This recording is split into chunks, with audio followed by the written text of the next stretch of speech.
கொழும்பிலிருந்து செவ்வந்திக்கு வந்த அவசர அழைப்பு திடீரென மாற்றப்பட்ட ரகசிய திட்டம். மீண்டும் அரசியல் விவகாரத்திற்கு இடமில்லை. சஜித் ரணில் தொடர்பில் அஜித் எம்பி உறுதி. நாடாளுமன்றத்தால் வழங்கப்படும் எரிபொருளை நிராகரித்த அரசு தரப்பு எம்பிக்கள்.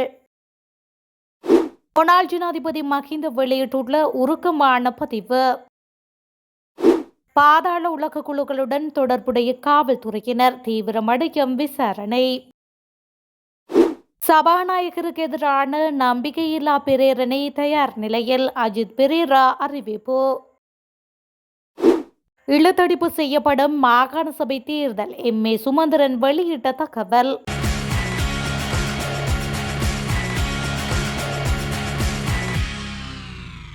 நேபாளத்தில் கைது செய்யப்பட்ட கனேமுல்ல சஞ்சீவ கொலைக்கின் முக்கிய சந்தேக நபரான இஷாரா செவந்தி மேலதிக விசாரணைகளுக்காக இன்று மிதேனியா பகுதிக்கு அழைத்து செல்லப்பட்டுள்ளார். அவர் உள்ளிட்ட சந்தேக நபர்களிடம் நடாத்தப்பட்ட விசாரணையின் போது அருணா விதானகமக்கி எனப்படும் கஜாவின் கொலை தொடர்பாகவும் பல தகவல்கள் தெரியவந்துள்ளதாக போலீசார் தெரிவித்துள்ளனர்.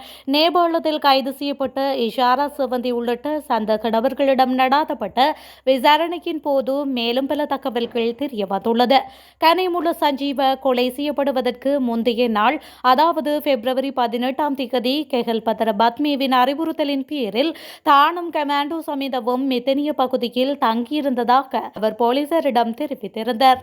எனினும் ஹெகல்பத்ர பத்மி உடனடியாக கொழும்புக்கு வருமாறு அறிவித்தலை தொடர்ந்து இருவரும் ஒரே நாளில் கொழும்புக்கு வந்ததாகவும் மறுநாள், அதாவது பிப்ரவரி 19 நீதிமன்ற வளாகத்திற்குள் கனேமுல்ல சஞ்சீவ சுட்டுக் கொல்லப்பட்டதாகவும் வாக்குமூலம் வழங்கியுள்ளார். பிப்ரவரி 18 அருணா விதனகமகே என்கின்ற கஜாவை கொள்ள பத்மே வண்டியையும் துப்பாக்கி சூடு நடாத்தியவரையும் மெத்தேனியாவுக்கு அனுப்பியிருக்கலாம் என்று போலீசார் சந்தேகிக்கின்றனர். இருப்பினும் திடீரென மாற்றப்பட்ட திட்டத்தின்படி சஞ்சீவவை கொள்ள அவர்கள் விரிவாக கொழும்புக்கு அழைத்து வரப்பட்டிருக்கலாம் என்றும் 18 கஜாவை கொள்ள மற்றொரு தரப்பினர் பயன்படுத்தப்பட்டிருக்கலாம் என்றும் போலீசார் சந்தேகிக்கின்றனர். இதனிடையே சஞ்சீவவை கொன்றுவிட்டு தப்பி சென்ற இஷாரா செவந்தி பயன்படுத்திய மொபைல் போனும் கம்பகா பகுதியில் புதைக்கப்பட்ட நிலையில் விசாரணை அதிகாரிகளால் கண்டுபிடிக்கப்பட்டுள்ளது. முச்சக்கர வண்டியில் தப்பி செல்லும் போது முச்சக்கர வண்டி சாரதியிடம் போனை கொடுத்ததாக போலீசார் குறிப்பிட்டுள்ளனர். இந்த தொலைபேசியிலிருந்து மேலும் பல தகவல்கள் வெளியாகியுள்ளதுடன் அதன்படி பல சந்தேக நபர்கள் கைது செய்யப்படுவார்கள் என கூறப்படுகின்றது. கெஹல்பத்ர பத்மேவின் அறிவுறுத்தலின் பேரில் மதுகமஷான் தொடங்குடவை சேர்ந்த போலீஸ் கான்ஸ்டபிளின் வீட்டில் அவருக்கு வசதியான தங்குமிடத்தை வழங்கியதாகவும், ஆனால் அவர் வீட்டை விட்டு வெளியேறும் வரை அவர் இஷாரா செவந்தி என்பது தனக்கு தெரியாது என்றும் போலீஸ் கான்ஸ்டபிள் கூறியுள்ளார். மக்களின் அன்பு மற்றும் தொடர்புகளே தமது உடல் மற்றும் மன ஆரோக்கியத்திற்கு காரணம் என முன்னாள் ஜனாதிபதி மஹிந்த ராஜபக்ஷ தெரிவித்துள்ளார். தக்னளை கால்டன் இல்லத்தில் இருந்தவாறு தனது உத்தியோகபூர்வ சமூக ஊடக பதிவில் இந்த விடயத்தினை அவர் குறிப்பிட்டுள்ளார். அவருடைய குறித்த பதிவில், மக்களுடன் சுதந்திரமாக இருப்பதையே நான் மிகவும் விரும்புகின்றேன். மக்களுடன் இருப்பது ஒருபோதும் எனக்கு சோர்வை ஏற்படுத்தாது. இது ஒரு பழக்கம், ஒரு பிணைப்பு, அனைவருக்கும் கிடைக்காத ஒரு வாய்ப்பு. மக்களின் மனதில் உருவாகும் நம்பிக்கை மற்றும் பாசம் ஆகியவற்றின் அடிப்படையில் உருவாகும் மனித உறவுகளே ஒரு மக்கள் தலைவரின் சகிப்புத்தன்மையையும் தைரியத்துடன் சவால்களை எதிர்கொள்ளும் திறனையும் வளர்க்கின்றது. மக்கள் மத்தியில் இருப்பது என்னை உடலால் மேலும் பலப்படுத்துகின்றது, மனதை ஆரோக்கியமாக்குகின்றது.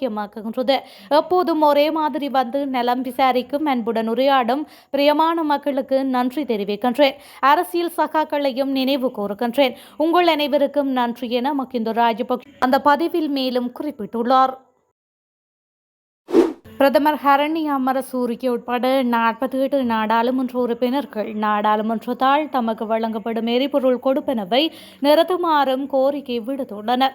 அதன்படி அவர்களில் 13 பேர் இந்த ஆண்டு மார்ச் மாதம் முதல் 16 பேர் ஏப்ரல் மாதத்தில் இருந்தும், ஏனையவர்கள் மே, ஜூன், ஜூலை மற்றும் ஆகஸ்ட் மாதங்களில் இருந்தும் எரிபொருள் கொடுப்பனவை நிறுத்துமாறு கோரிக்கை விடுத்துள்ளனர். அமைச்சர்களான ராமலிங்கம் சந்திரசேகர், வசந்த சமரசிங்க, அனில் ஜெயந்த தம்மிக்க படபேந்தி நாமல் கருணாரத்ன மற்றும் உபாலி சமர்சிங் ஆகியோர் கடந்த செப்டம்பர் மாதத்திலிருந்து எரிபொருள் கொடுப்பனவு தேவையில்லை என நாடாளுமன்றத்தில் தெரிவித்துள்ளனர். இந்த நிலையில் நாடாளுமன்ற உறுப்பினர்களுக்கு வழங்கப்படும் மாதாந்த சம்பளம் மற்றும் கொடுப்பனவுகள் அவர்களின் எழுத்துப்பூர்வ கோரிக்கைகளின்படி அவர்களின் பெயரில் உள்ள வங்கிக் கணக்குகளில் வரவு வைக்கப்படும் என நாடாளுமன்றம் தெரிவித்துள்ளது.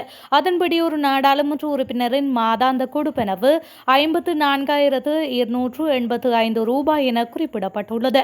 மேலும் அவர்களுக்கு மாதாந்தம் மேலதிக கொடுப்பனவாக 1000 ரூபாய், தொலைபேசி கொடுப்பனவாக 50,000 ரூபாய், போக்குவரத்து கொடுப்பனவாக 15,000 ரூபாய், அலுவலக கொடுப்பனவாக 1,00,000 ரூபாய், கூட்டங்களுக்கான வருகை கொடுப்பனவாக தலா 2,500 ரூபாய் வழங்கப்படுகின்றது.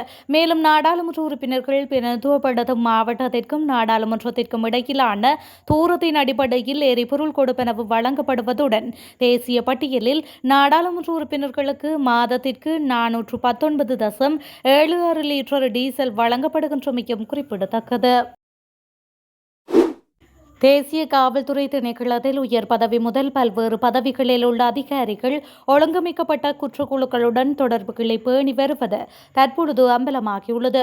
இது தொடர்பில் விசாரணைகளை முன்னெடுக்க காவல்துறை விசேட புலனாய்வு பிரிவின் அதிகாரங்களை அதிகரிப்பதில் அவதானம் செலுத்தப்பட்டுள்ளதாக தெரியவந்துள்ளது.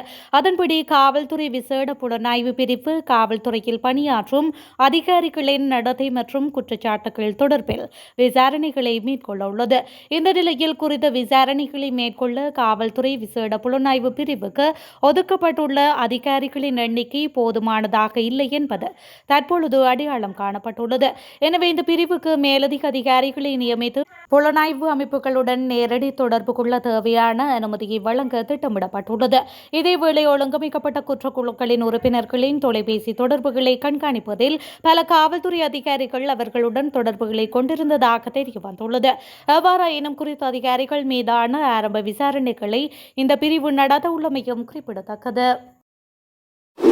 மாகாண சபை தேர்தலுக்கான கூட்டுப்பட்டியலை ஐக்கிய மக்கள் சக்தியும் ஐக்கிய தேசிய கட்சியும் சமர்ப்பிக்கும் என்று நாடாளுமன்ற உறுப்பினர் அஜித் பி பெரேரா தெரிவித்துள்ளார். நாடாளுமன்ற உறுப்பினர் அஜித் பி பெரேரா இது தொடர்பில் மேலும் கூறுகையில், ஐக்கிய மக்கள் சக்தியும் ஐக்கிய தேசிய கட்சியும் அடுத்த தேர்தல்களில் ஒரே பட்டியலில் இணைந்து போட்டியிட வேண்டும் என்ற கருத்து விவாதத்திற்குரியது அல்ல. மாகாண சபை தேர்தல்கள் நாட்டிற்கு தேவை, மக்களுக்கும் அவை தேவை. மக்களின் பணத்தை நியாயமாக செலவிடுவதற்கு மக்கள் பிரதிநிதிகளின் ஆதரவு அவசியம்.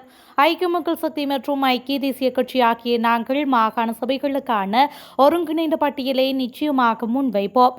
பிளவு என்ற பிரச்சினை எதுவும் இருக்காது என்று நினைக்கின்றேன். எங்களுக்கு இடையிலான சில பிரச்சினைகள் காலப்போக்கில் தீர்க்கப்பட்டுள்ளன என்று அதில் மேலும் அவர் தெரிவித்துள்ளார். சபாநாயகர் ஜகத் விக்ரமரட்னவுக்கு எதிரான நம்பிக்கையில்லா பிரேரணை வரைவு மசோதா தயார் செய்யப்பட்டுள்ளதாக நாடாளுமன்ற உறுப்பினர் அஜித் பி பெரேரா தெரிவித்துள்ளார். ஐக்கிய மக்கள் சக்தியின் நாடாளுமன்ற உறுப்பினர் அஜித் பெரேரா இதுகுறித்து தொடர்ந்தும் தெரிவிக்கையில், பாதுகாப்பு பிரதி அமைச்சர் அருண் ஜெயசேகரவுக்கு நம்பிக்கையில்லா பிரேரணையை எதுவித நியாயமான காரணங்களும் இன்றி சபாநாயகர் ஜகத் விக்ரமரட்ன நிராகரித்திருந்தார். அதன் மூலம் நாடாளுமன்றத்தை அவர் பிழையாக வழிநடாத்தியிருந்தார். சபாநாயகரது செயற்பாட்டின் காரணமாக அவர் மீதான நம்பிக்கை இல்லாமல் போயுள்ளது. அதன் காரணமாகவே அவருக்கு எதிராக நம்பிக்கையில்லா பிரேரணை ஒன்றை முன்வைக்க தீர்மானித்தோம்.